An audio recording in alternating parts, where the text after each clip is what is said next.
Wrestling fans, promoters, wrestlers, and anyone who enjoys pro wrestling now have something new to be excited about. The Wrestling Fans International Association, the WFIA, is back.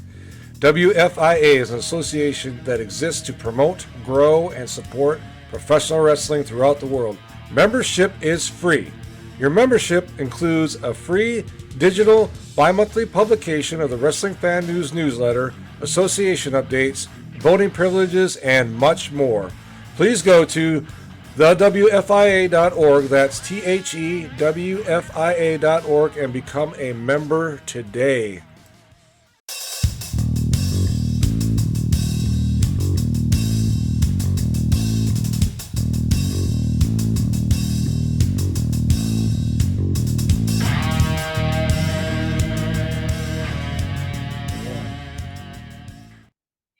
Thank you for joining another edition of Bumps and Thumps, the talk of wrestling. I'm Brian Ferguson. My guest today is a rising star on the independent pro wrestling circuit. He has won numerous singles and tag team titles.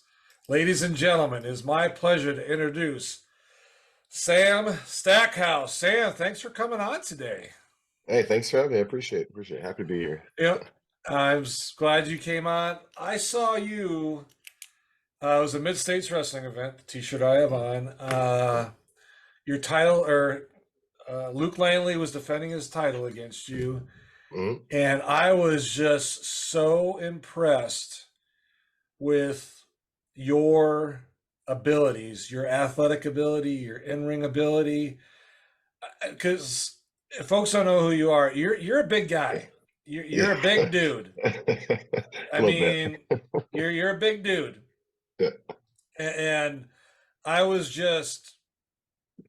so impressed. I even came home, and and my wife's not a wrestling fan, but I told her, I said, this guy, I couldn't believe it for how big you were, your agility and your ability to go around. So kudos to you, my friend. I appreciate it. Yeah. So let's get into a little bit about your background. So if we could, I know you're from Oklahoma, so if you could just give us a little bit about growing up in Oklahoma and schooling and things of that nature, please. Well, I was born in Henrietta, Oklahoma. I didn't live there. We lived in when I when I was born, we lived out in the country, and I've got two sisters and a brother, and they're all older than me. So when I was starting kindergarten, my brother was graduating high school, and my sister was a junior, and my other sister was a sophomore, because they're all like right in a row. Because my sister's my brother's like 47, 46, my sister's 45, my other sister's 44, and I'm 33. So there's a big difference. So, but at one time, we like the town we lived in was so small that when I started kindergarten, we all went to the same school. And they were all a senior, junior, and sophomore in high school, but I was in kindergarten. We all went to the same school for a little bit. So it was a tiny town. And then when they all went off and graduated and everything, my mom got remarried, and we moved around a lot. Then we finally moved back to Oklahoma when I was in elementary school, back to Tulsa, and then I lived in Tulsa for the rest of my adult life till I got married, and now I'm out in Sapulpa, Oklahoma, which is right outside, basically Tulsa. But I met my wife here, so I moved here. And school-wise, I jumped around. I went to a lot of schools. I moved around a lot before we finally settled in Tulsa. And I went to Tulsa Memorial High School, Chargers. It was pretty fun. It was. I was like most people always assume I played football. I played football in middle school and some in high school, but I was a band nerd, so I did everything band. I was in marching band, concert band, orchestra, jazz band, basically anything that had anything to do with band, I did. Oh, cool. All right. Well, let's talk about you getting into wrestling. So you get out of high school, and what piqued your interest in getting into wrestling? Well, I mean, I've loved wrestling since I was a kid. My brother is the one that actually got me into wrestling, so appreciate that from him. And then, well, I was 18, and I was at a party, and I was talking to a dude, and he had a wrestling shirt on, so we just started talking about wrestling. And then he asked me if I knew that there was a local wrestling place, and I had no idea that this was such a thing, because the only time I'd ever been to a live wrestling show was in Tulsa when I was younger. They had this thing called the Indoor Fun Fair, and it was during the winter. It was in like February, and basically they just had this big old building where they put like fair rides inside and like had all the carnival Yeah. foods and all that stuff. And Yeah. they would have wrestling there every year, and that was only like the live show I'd ever been to. And he told me that there was wrestling there, so I started going to the show. And then every like at intermission and stuff, they talk about how they had a school, and I was like, well, that'd be cool. So then I stayed around one time after the show and talked to the boss man. And the next Tuesday, I was signed up for wrestling training. Wow. And yeah, so it was just that easy, pretty much. I met a dude at a party. He told me about it, and I thought, it didn't happen exactly that fast. I went to the shows for a good 6 months before I got the cojones to stick around and ask how to go to the training school. So it took me a minute Yeah. to get up the courage to do it. But then once I started, it's been a wild ride since then. That was in March of 2009 when I started training. Yeah. So I 14 years looked ago. over it. Yeah, I looked at there's some stats on, I think it's cagematch.net Yep. or something like that. It has all Yep. your stats. Let me ask you this. You're a big guy. Mhm. So my question is, have you always been big like that? I've been bigger since Okay. like like one of the youngest or one of the only toddler pictures I have of myself. I have carrying around a freaking chicken leg in my hand. So I got a nice suit. So we must have just got out of church or something because I got a little tie on, a little blue jacket with a white shirt, blue pants, and everything. But I'm carrying around a little chicken leg. So yeah, I've been big my whole life. So I think I hit 6 foot when I was like 14. So Wow. yeah, so I've been big tall and wide my whole life. Hello, everyone. This is Brian Ferguson, the host of Bumps and Thumps, the talk of wrestling. I want to tell you about a new podcast out called Falls Count Anywhere. It is a classic pro wrestling podcast that brings you the legends of wrestling with true wrestling fans Chris DiCarlo and Charlie Turner. They bring on guests that are legends in this business, as well as wrestlers of today, promoters, referees, you name it. They have them on there, folks. And I encourage you to listen to them. If you're on YouTube, watch them. They drop every Saturday. They have their podcast. They drop it in the afternoon. So look forward to that podcast coming out. Falls Count Anywhere podcast with Chris DiCarlo and Charlie Turner. Folks, you will not be disappointed. I guarantee it. And enjoy the podcast. I mean, I just your agility in the ring. I mean, Yeah. is that just Well, through hard training, or how do you it's get just so agile like that? I like I said, I've been big my entire life, so it didn't just happen overnight. And like I Right. grew up in like not the nicest neighborhoods that we grew up. We didn't have a lot of money or anything, so I was just out and about all day long from Mhm. the minute I woke up in the morning till when the street lights came on. I was outside playing with my friends, playing football and doing everything. And like I said, I grew up in the not nice neighborhood. So all we had to do was like if somebody got a football for Christmas or their birthday or something like that, we'd be outside playing. We can't say the name of what we used to call the game we played anymore. But we'd be out Yeah, there yeah, playing. We'd I be out, got yeah, you. we'd be out there tackling each other and running around for 8, Yeah. 10, 12 hours every day. So I've just never, I've always been, what's the word? I don't know. I've always been like active, I guess. Even as a Athletic. kid. I mean, Yeah, athletic yeah. is the word. I've always been, yeah. So it's I just, mean, yeah. I've I always been just faster, and people used to make like in high school and middle school, people would have me race people, and I would beat them, and then they'd yeah. all lose their mind and stuff. So I only with my shoes off. I'm only fast with my shoes off, though. I mean, you kind of remind me honestly. I've never heard if you heard of him. His name is Jerry Blackwell, Jerry the Crusher Blackwell. He was a wrestler in the uh, late '70s into the '80s and early '90s. But this guy Okay. was huge, but he could run. I mean, he could move around the ring. Yeah, He could take the punishment. He could drop kick like yeah, a guy that was, 185 pounds like nothing. And right. when I saw you, I can't emphasize this enough to the people that are watching or listening to this, how athletic you are for your size. I mean, what kind of training do you do to maintain that? Because I I'm mean, sure it's natural, but there's got to be something yeah. that you do to keep that going. Recently there has been, but I mean, like I've been like I've just now recently got into the gym and like nutrition and eating better and stuff like that. So I'm just now turning.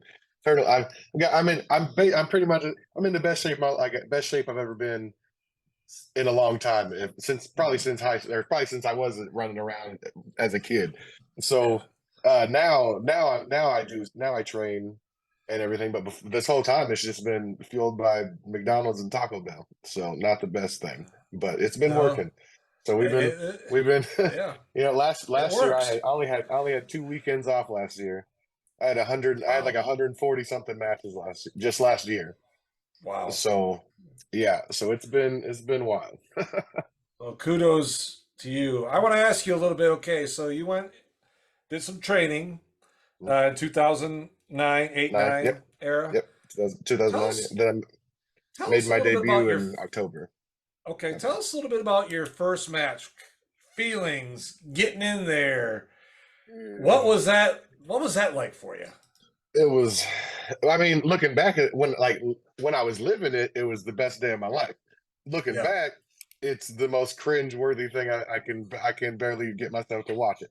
But I mean, it was cool because, like I said, my brother is the one that got me into wrestling, and then Yeah. unfortunately he couldn't be at my first match because 3 days before my first match, he got stabbed 22 times at a bar. He lived. I guess I probably should have led with that, but yeah, he's fine Oh now. my But gosh. so he couldn't make the first match, so I was bummed about that. But I was obviously nervous. But luckily, I was in there with the two people who trained me, or two of the three or four people that were part of training me. I was in there with them, so it worked out. I blew my back out in my very first match, so I sprained my back. They told me to take 6 months off. I took 1 week off, so that was probably not the best decision to make. But it was, I mean, overall, it wasn't a terrible match. It's just like you could tell that I had no idea what I was doing. Yeah. Well, that's So, but I okay. mean, I imagine that's how everybody's first, and I've had a Yeah. lot more matches since then. But Yeah. yeah, like I mean, I still get just as nervous now before matches than I did that, just as nervous as I did then. Like I get that Yeah. it's still just insane that like a lot of people just sit around and dream of that like everybody, oh, I'm gonna be a wrestler, I'm gonna be a wrestler, and like there's not like I mean there's a lot of there seems like there's a lot of wrestlers, but in the grand Yeah. scheme of things, there's not very many that get to actually Right. be like, yo, I want to go from watching this to do it. So still every time I get to do it since 2009, I still Yeah. have to make myself realize that this is still real and I'm not just like this isn't just a Yeah. daydream and I'm not going to wake up and be a teenager dreaming about this. This is actually happening. So it still feels that Yeah. way. Yeah. No, and you've won a lot of titles through your career. Did you ever wonder what could have been with the AWA had things gone differently? Had their fortunes gone differently? Had certain wrestlers not left and perhaps more money would have been at the disposal of the Ganyas? Well, wonder no further. You can go to Brad Drake's YouTube channel and experience the 1987 Supermod for yourself, as Brad Drake starts off in May 1987 along with Greg Gagne, Baron Von Raschke, Vern Gagne himself, Nick Bockwinkel, Larry Zbyszko, Kurt Hennig, and a slew of others as he plays and saves the AWA. Let me ask you this. What has been, I won't say your favorite, but one of your favorite uh, titles or promotions that you've been in that you were just maybe just on fire and just like this was rocking and rolling and things were going great? And can you just give us an idea of that for us? Um, like as far as like feeling and what meant the most to me wise is when I won the WFC heavyweight title because I mean I spent almost my entire adult life at WFC. So Okay. when I finally got to win the big thing there, that meant so much. Winning the Ryder Cup there, those are two of the top like moments of my career. Hmm. But as far as like biggest, as in like realizing that like this has turned into something was when I won that Loco Championship down in Houston because I got to win Okay. it on a GCW show, which that's wild. Okay. And like just a week before that GCW show, I was doing a run in at the Hammerstein Ballroom on Matt Cardona and Joey Janela's match, and going for the Wow. moonsault on Hornswoggle in front of like 3,000 people at the Hammerstein Ballroom. And the next week Yeah. I was winning that local title on the pay-per-view. And like they threw streamers and like it was a huge reaction like that. And that was probably like the biggest moment. That's probably been the biggest moment of my career, like as far as Yeah. like just moment wise. Like, and then we started a riot like 2 months later because I lost. So that was pretty cool too. Like it was dangerous in there. It was Yeah. like the dude who beat me had to wait 3 hours before he could leave because there was people for real waiting around. It was crazy. It was Houston is a crazy place. That's some good. That's some Local good wrestling. heat.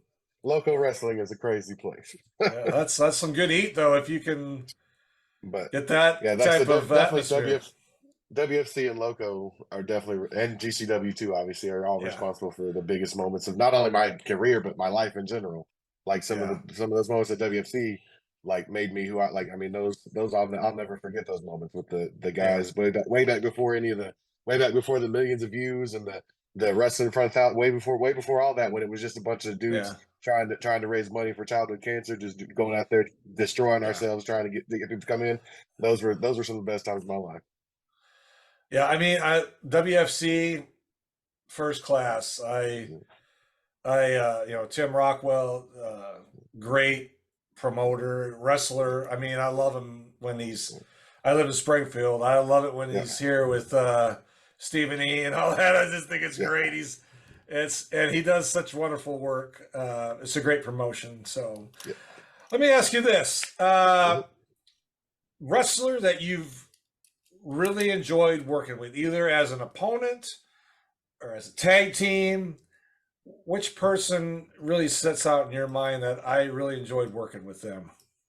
Well, there's two. The first one is Brian Keith. I feel like that was probably one of the best matches I've ever had. If you've not heard of Brian Keith, you definitely will, because he's definitely one of the best unsigned wrestlers in not only the country but in the world. And he's a Texas-based guy, and he's definitely on the come up though. So you'll definitely be seeing him probably on AEW or Ring of Honor or WWE very, very, very soon, I would imagine. But the other one, I mean, you actually had him on your show and probably know him quite well, is Luke Langley. Is also one of the best, hands down one of the best wrestlers in, like I said, not just like Brian Keith, not only in the country, but he's one of the best in the world. Yeah. And he's one of the most underrated people that I've ever had. And I mean, me and him go way back to 2011 when he first started. We were in a group together in Oklahoma, and then we tagged together a bunch of times. We've been in triple threats, all stuff. But that match you were talking about earlier, where you first saw me, that was the very first time we'd ever wrestled each other one-on-one ever. Even though we've known each other for a long time, that was the first time we ever wrestled each other one-on-one. And then we got to do it again in Wichita at the Special Olympics show. And I'm next month in Springfield at that show. Yes, coming for that. I'm looking forward. So this is where it's going to change, because like I put over WFC, but listen, I'm gonna have to hurt your boy. I'm gonna have to hurt him because I'm gonna beat him for that title. But it's we'll talk about that later. We'll talk. I won't get too mean about it. Won't change up too much. Won't change up too much. But I got a point to prove. See, because I watched your little interview. I'm gonna cut a promo on it right now. I watched your little interview. I watched your interview you did with him. I watched it. It was all sweet, talking about, I started at Mid-South, or Mid-States. I don't even know what the name is. That's how much I care about the place. Anyways, I started at Mid-States, blah, blah, blah. It's full circle. Let me tell you about my experience at Mid-States. My experience at Mid-States was I wrestled there, I'm going to tell you, one time in Harrison, Arkansas in 2009 or 2010. Way back then. Okay. My experience there is then for the next, 12 years, I was told I wasn't good enough to be there. So it's crazy how now I'm there main event every time I'm there. It's wild. But I'll see you there. I'll see you there. I'll see you there. All right, back to what we was talking about. Promo over. Okay. Got my heart rate up a little bit. Hey, that match, I'm telling you that you and Luke had was probably one of the best matches I've ever seen. And I'm not just saying that because you're on here. I believe I told him that too. That was one of the best matches I have seen. And you're right. Yourself and frankly, Luke are pretty underappreciated. Hey everyone, this is Brian Ferguson, the host of Bumps and Thumps, the talk of wrestling. I want to talk to you today about my friends over at Superfriends Signatures. These guys have all kinds of wrestling products, past and present. They sell action figures, autographed pictures, you name it, they have it. My friends David Harrow and Brian Koenig, they are the real deal. Go to their website today, superfriendssignatures.com, or go to their Facebook page, Superfriends Signatures, Check them out, folks. You will not regret it. They have great prices and great deals on all kinds of products. And every Wednesday at 8 p.m. Central Time, they have an auction online at their Facebook page. So please check it out. Superfriends Signatures today, and enjoy the podcast. In the wrestling world. Well, back to non rest, like back to real life. When I am definitely more appreciative than he is, and it's very. I told him last time I saw him, last time I wrestled him, I told him that one of the biggest injustices in this whole business is that he's not on TV every week. It blows my mind because just technically speaking, as just like a wrestler, like he's a wrestler's wrestler. Like he's the wrestler that every wrestler should want to be. Everything he does from the second he breaks curtain, the way he moves in the ring, his footwork, everything he does is on point. And like it's a shame that he's not, but I mean he's everywhere he goes, he's the top. He becomes the top guy really for a reason. So Well, I'll and let him know you too. that. I think you two are a little. I mean, obviously you're main eventing now in the events, but I'm saying, I was like I said, I just can't say enough about your ability. And I know it's been years of working and blood, sweat, and tears, Oh, but I don't think you're getting the. I mean, you've won some titles, but yeah, I mean, I'll root for both of you on that, and I'm gonna be honest with you. I'm a fan of you. The and I'm difference. a fan of, The difference is Luke. Like I'm absolutely happy with everything I've accomplished a million times more than I ever thought I was going to. That's my job. I don't have to have like a quote unquote real job anymore. I wrestle and I make my own. I make my merch. I make merch for the other wrestlers, and I make stickers and stuff like that. So I don't have like I used to be a truck driver, and I would be gone Monday. Like I would leave at like 3 o'clock in the morning on Monday, and I wouldn't get home until like 1 or 2 o'clock in the afternoon on Friday, and I'd immediately go to a wrestling show on Friday, Saturday, and then Sunday would be the only time I'd have. I got a wife and daughter. The only time I'd be able to spend time with them, but then that was all I was doing on Sunday was spending the time getting ready to go back on the truck for the next, and then redo it every single weekend. And I don't have to do that anymore.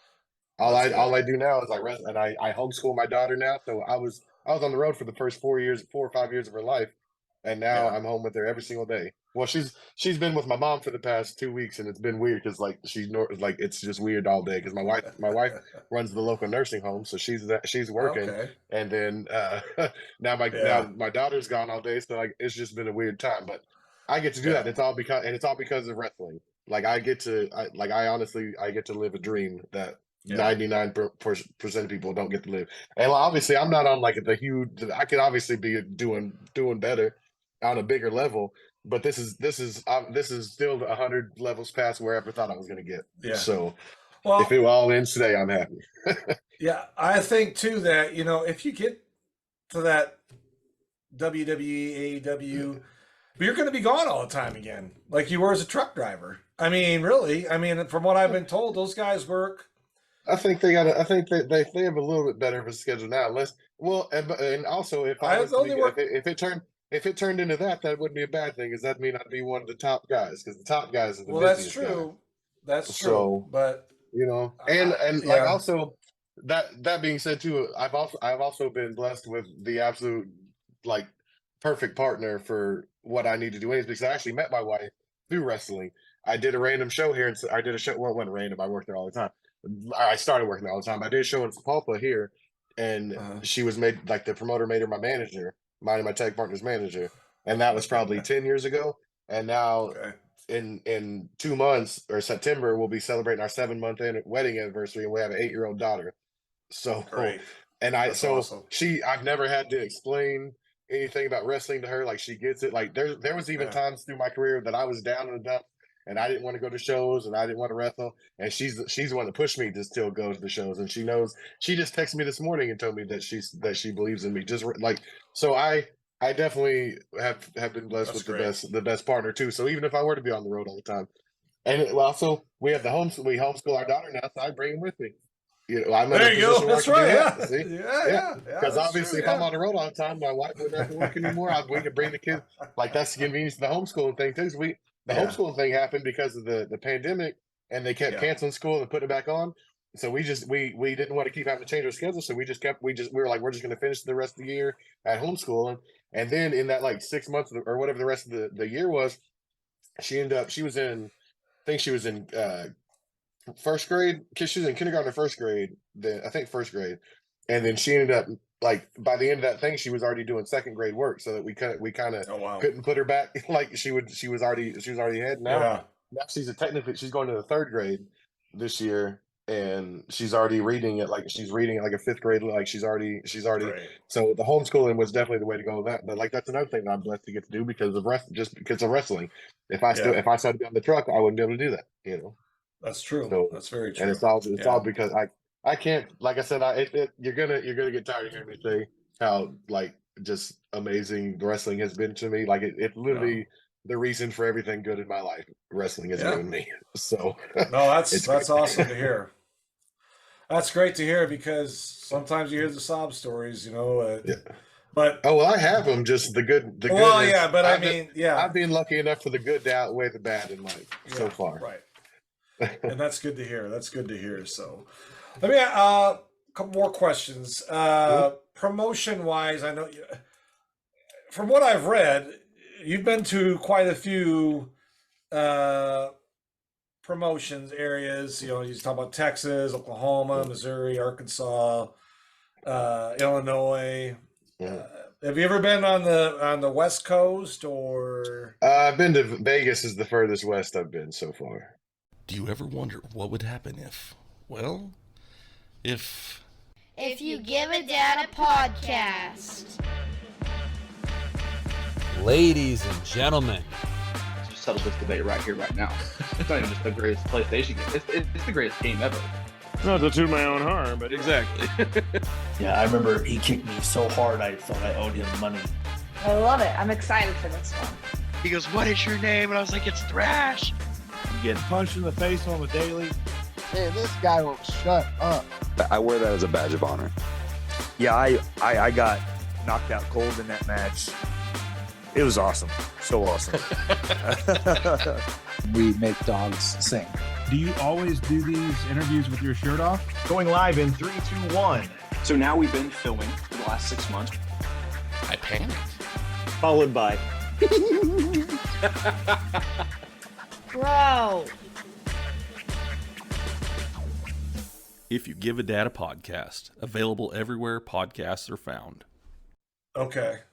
For wrestling, anyways, I've been all over the country in the truck, but for wrestling, for wrestling, Vegas is the furthest I've been. Okay. What did you think about that? There was Vegas is a Stackhouse town. They love me there. Yeah, it's fantastic. It's because I actually went to we went to Vegas just last month, and I wrestled at the Game Changer Wrestling show. And I rode down there with one of my best friends in real life is Fuego del Sol from AEW, one of my best friends, and we drove down there to Vegas, and I did my show on Friday, and then he went to the pay-per-view on Sunday, and it was Sunday, and actually I got to get like your boy got hooked up with some good tickets for that AEW pay-per-view. Yeah, nice. All right, it was pretty nice. But yeah, Vegas, and then I did Colorado a couple months ago too, out that way. That was pretty fun. Okay, and the furthest the other way I've been is I touched the ocean the other way because I wrestled in Atlantic City, New Jersey, and I did New York City. So I've been all the way to the other side. Been all the way to the other side on that one. So wow. So you've been some places and done some good. Yeah. Wow. Yes, sir. All right. Well, that's awesome. Okay, so tell us some events that you're coming up with here in the next month or so, through probably mid-August or. We know about the Springfield show on the 12th of August at the Relic Center in Springfield. What's some other events we got coming up for you? Let's see. Next week I'll be in Claremore, Oklahoma for This Is Wrestling. I haven't accepted the challenge yet, but little Wesley Crane has called me out for a no disqualification match for that show. So people, I don't know when this is going to come out, but if it comes out before that, this will be out Monday. This will be out Monday. Okay, well then probably late, like right around the same time, there might be I might have an answer for him. We'll see. And then the day after that, I skipped a whole one. Next weekend, the July 15th, I'll be in Houston for local wrestling. It's a Wrestle Swap. I'm wrestling Pistolero there. That should be he's fantastic, so that should be fun. And plus, like I said, Houston is fantastic. And then the 22nd, I'll be in Claremont. The 23rd, I'll be in Austin, Texas. Another guy that's called me out. Like it's been wild. All these people just keep calling. It's crazy. But he's called the Gun Show. Man's bigger than me. Brett Michaels. Is that him? Different one. No. It's not the singer, but I mean the it's a different guy. His name is just Gun Show. He doesn't even. He wasn't even clever enough to come up with anything else. He's just Gun Show. And I don't know. He's more like a gun cabinet, maybe, because like I said, he's bigger than this man. This man easily got 100 pounds on me. Okay. Whoa. Well, but you're a big guy, so the difference is I got more athletic ability in my big toe than he has in his entire body. So he ain't gonna be no challenge for me. So that they're booking this as the 1,000-pound Texas match or something like that. 1,000-pound match. So that's gonna be wild. I very much hope that they have done something to reinforce this ring, because the first time I take that dude down, it's gonna be trouble. It's gonna be trouble. But that's on the 23rd. And then the 29th, I'll be down in Santa Fe, Texas, which is south of Houston. I'm wrestling a dude named Jay Davis. Looking forward to that because I've watched that guy ever since I started going to Texas. I didn't even wrestle in Texas very much until it was 2021 when I first did that. I did that first GCW show down there, and that had been only the second time I'd ever wrestled in Texas. And the first time was way back in 2015. And now I've spent pretty much almost every weekend in Texas. But I've got that coming up. I was hoping it was going to be a championship match, but apparently, from what I've been told, he recently lost his title at the last show, so that's unfortunate. Yeah. But looking forward to that one. His nickname is the Bulldog or something like that, and it's a fitting name because he's a stout boy, and like I don't know if it's been a minute since I've wrestled someone that I know in real life is legitimately as strong as him. So that's gonna be an interesting thing. So we'll see how that works. And then like I got this. I'm coming back for Luke Langley. Like he's gotten me twice. I'm 0-2 against Luke Langley, and that will not stand. So what's gonna happen? Back in promo mode, because more people from that show are probably gonna watch this. So let me tell you what's gonna happen. I'm coming back. Okay, I'm gonna take that title. I'm taking it there, and I'm gonna walk into Harrison. Last time I walked into Harrison, Arkansas, was 2009, and I had maybe 4 or 5 matches under my belt. And then, like I said, for the next 12 years, I was told I wasn't good enough to be there. So the next time I walk back into Harrison, I'm walking in as the champion. Only my second time ever walking into Harrison, I'm walking in as champion. That's what's happening. And then let's see what else. So what do I got after that? I'm pretty sure I got more stuff in August, but now I'm all heated up about this Luke Langley situation. So I can't think. Well, that's okay. Hey, I'm looking forward to seeing you August 12th at the Relic Center in Springfield. Folks, get out there. If his name is on a poster or the marquee, you will not be disappointed. I am going to guarantee you that right now. So if you live in those areas that he just talked about, get a chance, go to those matches. They don't cost you an arm and a leg to get in like those WWE, AEW shows. And you get good seats. You get good interaction with the wrestlers. I know that for a fact. Every time I go to an indie show, you can go right up to them. They'll take a picture with you. All that good stuff. And then the food's pretty cheap compared. And you'll get to see guys like Sam Stackhouse here. The man. Kind of the bigger version, if you will, of Bray Wyatt. I mean, in the face and stuff. I see it. I'm seeing it. Yeah. Which is not a bad thing. He's a good wrestler. I know you've actually given me 2 comparisons the first one I've never gotten, but I've gotten Bray before. But most everybody they automatically jump to Bam Bam or Vader. Like those are usually all the ones I ever get. I appreciate the new ones. Because I'm gonna go look up the other guy. You're gonna have to Crusher Blackwell. Look him up. Yeah. He's not with us anymore, but he was look him up. Yep, Jerry Blackwell, Crusher. Look him up. Yeah. All right, ladies and gentlemen, one more time. Sam Stackhouse, sir, thanks for coming on. Appreciate it. And one more time, Mid-States Wrestling, August 12th, Relic Center. We may have a new heavyweight champion. We'll wait and see. Thanks for coming on today, Sam. I really appreciate it. All right, folks, if you're watching, thank you. If you're listening, thank you. And if you haven't subscribed, please do so, and we will talk to you soon.